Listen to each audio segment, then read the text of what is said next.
بسم اللہ الرحمن الرحیم۔ تمام دوستوں کو السلام علیکم۔ امید ہے سب دوست خیریت سے ہوں گے۔ انشاءاللہ آج ہماری ویڈیو کا جو موضوع ہے وہ حضور صلی اللہ علیہ وسلم کی ہجرت کا جو سبق چل رہا ہے، آج اس کا تیسرا پارٹ پڑھا جائے گا۔ حضور پاک صلی اللہ علیہ وسلم پر ایک بار درود پاک پڑھ لیتے ہیں۔ الصلاۃ والسلام علیک یا سیدی یا رسول اللہ وعلی آلک واصحابک یا سیدی یا حبیب اللہ۔ حضور صلی اللہ علیہ وسلم کا گزر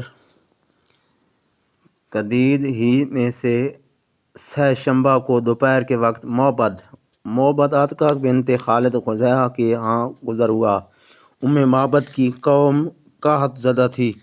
وہ اپنے خیمہ کے صحن میں بیٹھا کرتی اور آنے جانے والوں کو پانی پلاتی اور کھانا کھلاتی۔ حضرت صلی اللہ علیہ وسلم نے اس سے گوشت اور کھجوریں خریدنے کا قصد کیا، مگر اس کے پاس ان میں سے کوئی چیز موجود نہ تھی۔ حضور علیہ السلام نے اس کے خیمہ کی ایک جانب ایک بکری دیکھی، پوچھا یہ بکری کیسی ہے؟ اس نے جواب دیا کہ لاغری و کمزوری کے سبب دوسری بکریوں سے پیچھے رہ گئی ہے۔ پھر پوچھا کیا دودھ دیتی ہے؟ اس نے کہا نہیں۔ آپ نے فرمایا کیا تو مجھے اجازت دیتی ہے کہ اسے دوہ لوں؟ اس نے عرض کیا میرے ماں باپ آپ پر قربان، اگر آپ اس کے نیچے دودھ دیکھتے ہیں تو دوہ لیں۔ آپ نے اس کے تھن پر اپنا ہاتھ مبارک پھیرا اور بسم اللہ پڑھی اور اللہ تعالیٰ سے دعا مانگی۔ بکری نے آپ کے لیے دونوں ٹانگیں چوڑی کر دیں، دودھ اتار لیا اور جگالی کی۔ آپ نے برتن طلب کیا جو جماعت کو سیراب کر دے۔ پھر آپ نے اس میں خوب دوہا جہاں تک کہ اس پر جھاگ آ گئی۔ پھر معبد کو بلایا یہاں تک کہ سیر ہو گئی، اور اپنے ساتھیوں کو بلایا یہاں تک کہ سیر ہو گئے۔ سب کے بعد آپ نے پیا۔ بعد ازاں دوسرے بار دوہا یہاں تک کہ برتن بھر دیا اور اس کو بطور نشان معبد کے پاس چھوڑا اور اس کو اسلام میں بیعت کیا۔ پھر سب وہاں سے چل دیے۔ تھوڑی دیر کے بعد معبد کا خاوند گھر آیا۔ اس نے دودھ جو دیکھا تو حیران ہو کر کہنے لگا کہ یہ دودھ کہاں سے آیا، حالانکہ گھر میں تو کوئی ایسی بکری نہیں جو دودھ کا ایک قطرہ بھی دے۔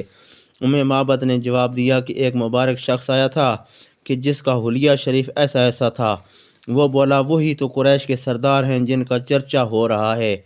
میں نے قصد کر لیا ہے کہ ان کی صحبت میں رہوں۔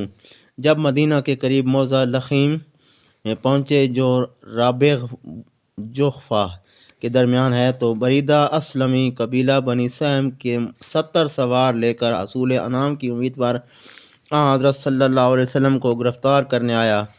رسول اللہ صلی اللہ علیہ وسلم نے پوچھا کہ تو کون ہے؟ اس نے جواب دیا کہ میں بریدہ ہوں۔ یہ سن کر آپ نے حضرت ابوبکر رضی اللہ عنہ سے بطور تفاول فرمایا ابوبکر ہمارا کام خوش و خنک اور درست ہو گیا۔ پھر آپ نے بریدہ سے پوچھا کہ تو کس قبیلہ سے ہے؟ اس نے کہا بنو اسلم سے۔ آپ نے حضرت ابوبکر سے فرمایا ہمارے لیے خیر و سلامتی ہے۔ پھر پوچھا کون سے بنو اسلم سے؟ اس نے کہا کہ بنو سام سے۔ آپ نے فرمایا تو نے اپنا حصہ اسلام سے پا لیا۔ بعد ازاں بریدہ نے حضرت سے پوچھا کہ آپ کون ہیں؟ حضور صلی اللہ علیہ وسلم نے فرمایا کہ میں اللہ کا رسول محمد بن عبداللہ ہوں۔